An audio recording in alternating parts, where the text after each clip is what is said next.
ఇటువంటి మీటింగ్లో ఇంతకుముందు కూడా మాట్లాడి ఉన్నాం కాబట్టి రోజు సోషల్ మీడియా చూస్తుంటాం కాబట్టి ఇక్కడ జరిగిందే జరుగుతున్నట్టుగా ఉన్నదే వింటున్నట్టుగా మళ్ళీ మళ్ళీ మనం ఒకే బాధపడుతున్నట్టుగా అనిపిస్తుంది.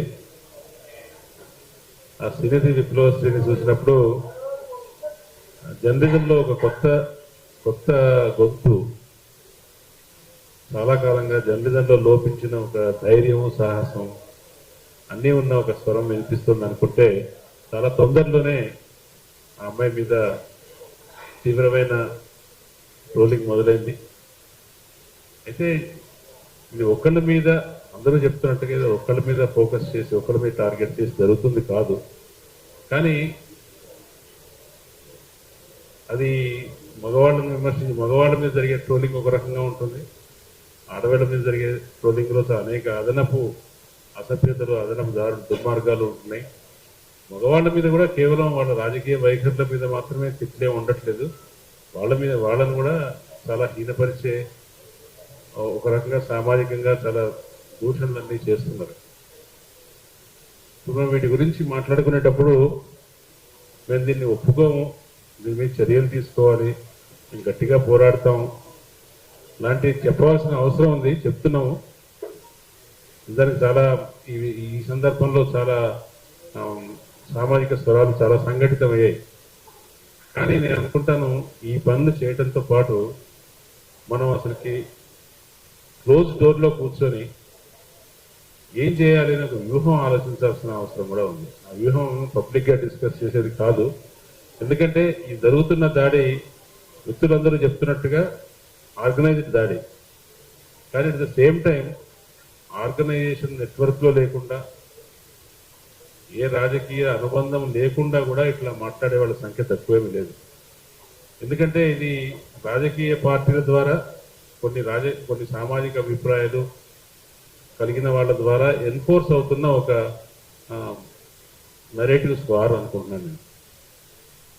మనకు లెఫ్టిస్టులకి, లేకపోతే లిబరల్స్కి, లేదంటే ఇంకో కాంగ్రెస్ వాళ్ళకి, వీళ్ళందరికీ టూల్ కిట్స్ ఉన్నాయని ప్రభుత్వం ఆ రోజున ప్రచారం చేసింది కదా. టూల్ కిట్స్ మనకు లేవు, టూల్ కిట్స్ వాళ్ళ దగ్గర ఉన్నాయి. ఆ టూల్ కిట్స్ ఉన్నాయి కాబట్టి ప్రతిదానికి ఒక ఫార్ములా ఉంటుంది, ఎవరిని ఎట్లా విమర్శించాలి, ఎవరిని ఎట్లా ట్రోల్ చేయాలి, ఎవరిని ఎట్లా హీనపరచాలంటే దానికి ఒక పద్ధతి ఉంటుంది. ఆ పద్ధతి ప్రకారం నడిచిపోతూ ఉంటుంది. ఆ ఎకో సిస్టంలో ఉన్న వాళ్ళు ఆ పార్టీలతో దగ్గరగా సంబంధం ఉన్నా లేకపోయినా కూడా అట్లాగే స్పందిస్తారు. ఇందాక పార్టీల పేర్లు చెప్పారు. ఆంధ్రప్రదేశ్లో ఉన్న పార్టీలు, తెలంగాణలో ఉన్న పార్టీలు కూడా వాళ్ళ సోషల్ మీడియా నెట్వర్క్స్ ద్వారా ప్రత్యర్థుల మీద ఎట్లా స్పందించాలో ఒక ఆనవాయితీని, ఒక మూసను తయారు చేశారు. ఆ మూసలో తప్పనిసరిగా స్త్రీ వ్యతిరేకత కూడా ఉంటుంది, స్త్రీలను లైంగికంగా దూషించడం ఉంటుంది, కులం ప్రకారం దూషించడం ఉంటుంది, రంగు ప్రకారం దూషించడం ఉంటుంది. ఇక అమ్ముడు పోవటం, చైనాకు అమ్ముడు పోవటం, పేటీఎం డబ్బులు తీసుకోవటం, ఇట్లా ఒక ఫార్ములా, ఒక పద్ధతి ఉంటుంది. ఆ పద్ధతి ప్రకారం ఈ దూషణ భూషణలన్నీ సాగుతూ ఉంటాయి. దీన్ని మనం ఏం చేయాలి? మనం కంప్లైంట్ చేస్తే ఇది రకంగా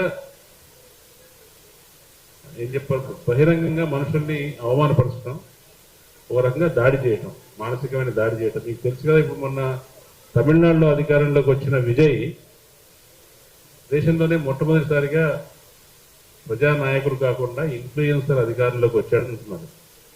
ఆ ఇన్ఫ్లుయెన్సర్ అధికారంలో రావడం వెనుక ఆయన సోషల్ మీడియాతో నిర్మించిన నిచ్చర్లు చాలా ఉన్నాయి.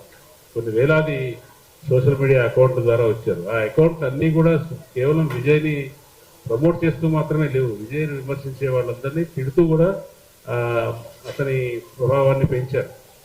అటువంటి విజయ్ అభిమానుల వల్ల ట్రోలింగ్ గురైన ఒక అమ్మాయి తాను ఆ ట్రోలింగ్ వల్ల మనస్తాపంతో నేను గర్భస్రావం జరిగిందని, కానీ తర్వాత ఆవిడ పబ్లిక్ ప్రెస్ కాన్ఫరెన్స్ పెట్టి చెప్పింది.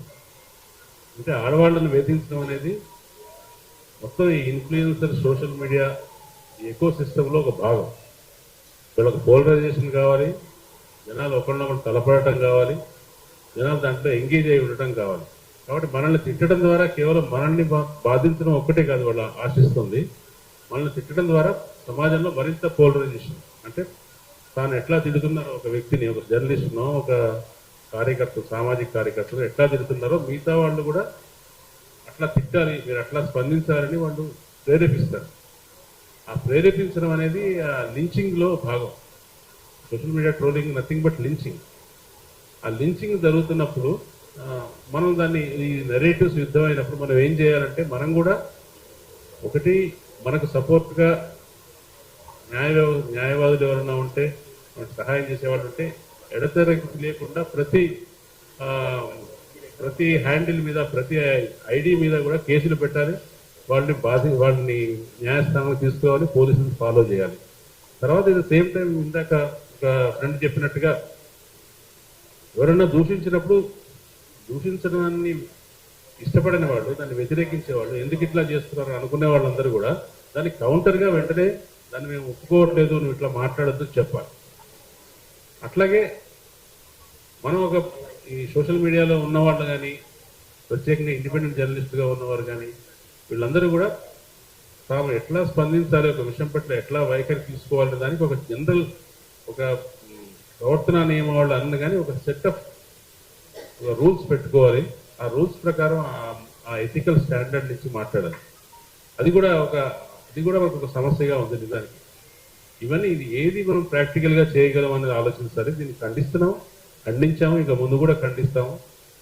ఇది కొత్తగా వస్తున్న గొంతుల్ని, ఎగ్జిస్టింగ్గా ఉన్న గొంతుల్ని నోరు ముగించడానికి మాత్రమే కాదు, ఇది ప్రజల్లో సరైన అభిప్రాయాలు కలిగించడానికి, సరైన అభిప్రాయాల మీద వ్యతిరేకత కల్పించడానికి ఉద్దేశించింది. కాబట్టి ఇది larger sense it political war and social cultural war also.